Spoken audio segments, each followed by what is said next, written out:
흔히들 모공 얘기하면 치료해도 효과 없지 않아요? 라고들 말씀하시는데요.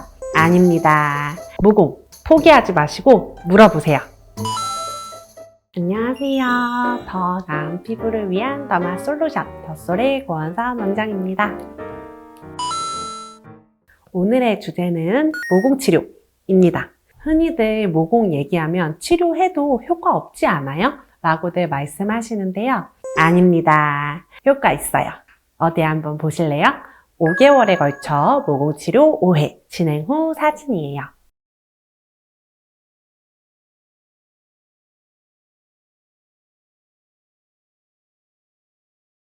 효과 있죠? 있다니까요. 그럼 제가 주로 하는 모공 치료들에 대해 설명해 드릴게요. 먼저 마이크로니들 RF인데요. 장비명으로는 시크릿, 인피니 등이 있습니다. 참고로 실펌은 제외입니다. 실펌으로 모공을 좋아지게 하기엔 강도가 너무 약해요. 이 레이저들은 레이저가 도장처럼 생겨 있는데 레이저를 빵 쏘면 레이저 끝에서 아주 미세한 바늘 같은 침들이 나와서 늘어진 모공을 파괴시킵니다. 그리고 피부 재생을 잘 시키면 피부가 점점 맨들맨들 매끈해지는 식으로 좋아져요. 보통 시술 직후 붉은기는 이틀에서 3일 정도 가고 미세한 각질들은 5일에서 7일 정도 가기 때문에 보통 금요일이나 토요일에 시술 받으시는 경우가 많습니다. 금요일이나 토요일에 제가 진짜 이 시술을 하다가 제 손이 시크릿이 되는지 아니면은 시크릿이 제 손이 되는지 헷갈릴 정도예요. 보통 흔히들 모공치료 하면 프락셀이라고 생각하고 오시는데요. 일반적으로 프락셀이라고 부르는 프락셔널 CO2 또는 프락셔널 얼뷸 야그 레이저는 피부 표면에서부터 진피층까지 싹 다 파괴시키는 시술입니다. 프락셀과 시크릿을 비교해보면 프락셀은 표피층부터 진피층까지 갈아버리는 반면에 시크릿은 바늘이 들어가서 진피층 위주로만 파괴를 시킵니다.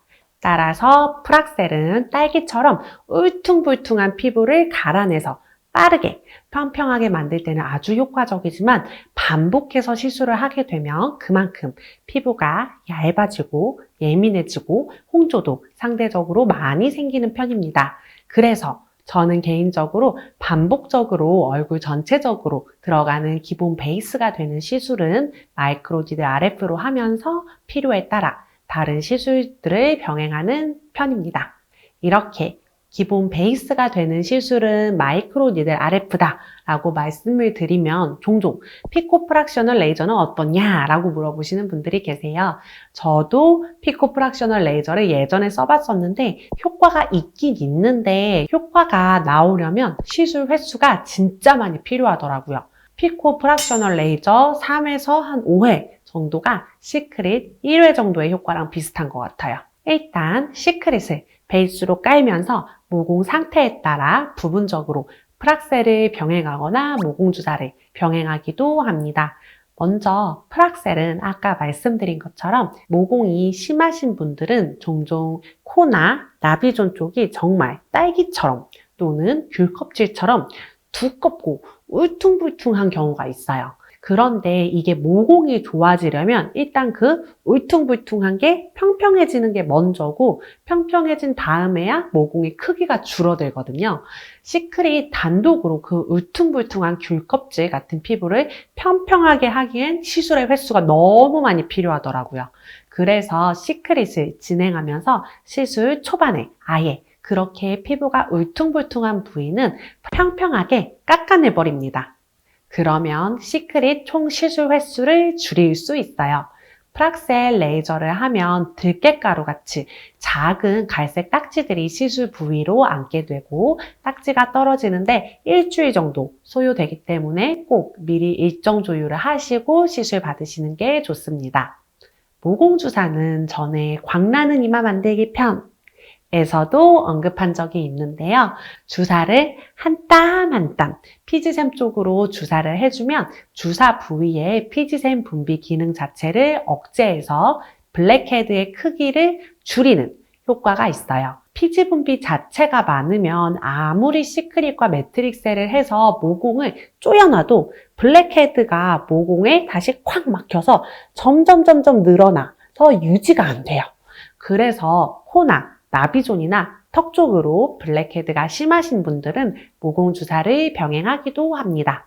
모공주사는 시술 당일엔 붓기가 심해서 일상생활이 어려운 정도고 시술 다음 날부터는 약간의 불굿한 주사 자국과 약간의 트러블이 날 수 있다 하는 정도입니다. 그래서 정리해보면 전체적인 치료 플로우 차트는 이렇습니다. 얼굴 전체적으로는 시크릿을 깔면서 귤껍질 모공이 있는 부위는 부분적으로 프락셀을 하고 블랙헤드가 너무 심하게 박혀있는 부위가 있으면 모공주사를 하기도 하고 없으면 말고입니다. 이제 시술 흐름은 감 잡았으니까 마지막으로 유지 관리가 중요하겠죠?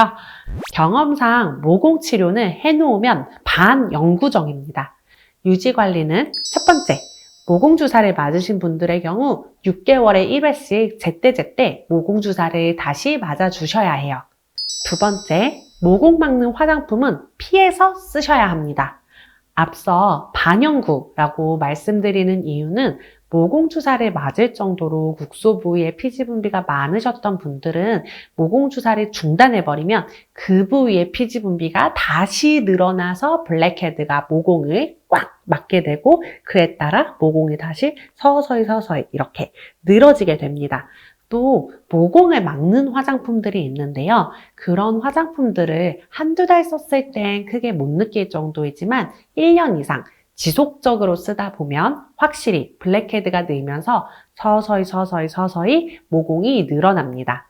위 두 가지 경우를 제외하고는 모공 치료는 다시 할 일 없는 치료예요. 마지막으로 시술하면서 유의할 점은 첫 번째는 피부 자극 줄 수 있는 기초 제품 다 피하기. 두 번째는 홍조가 있다면 홍조 치료 같이 병행하기.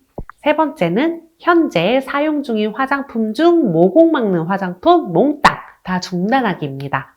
먼저 피부 자극 주는 기초는 다 피해야 하는 부분에 대해서 설명을 드리면 기본 베이스 시술이 마이크로니들 RF라고 해도 프락셀보다 상대적으로 좀 덜한 것 뿐이지 어쨌든 피부에 인위적인 손상을 가하는 레이저예요.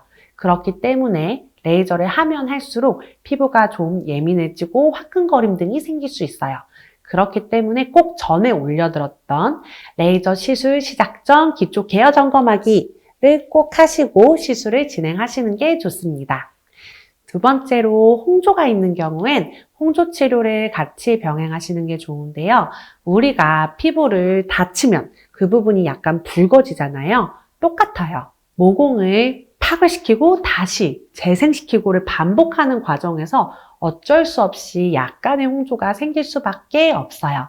그렇기 때문에 홍조가 안 그래도 있으신 분들은 홍조 치료를 병행하지 않으면 모공은 좋아졌으나 얼굴은 너무 벌게질 수 있어요. 마지막으로 아까 유지관리 파트에서도 말씀드렸듯이 모공 막는 화장품들은 꼭 피하셔야 합니다. 본격적으로 치료를 시작하면 제가 화장품 함부로 쓰는 거, 바꾸는 거에 엄청나게 잔소리를 할 겁니다. 오늘은 모공 치료에 대해 알아보았는데요. 모공 포기하지 마시고 물어보세요. 오늘 내용도 재밌고 유익하셨다면 다음 영상도 기대해 주세요.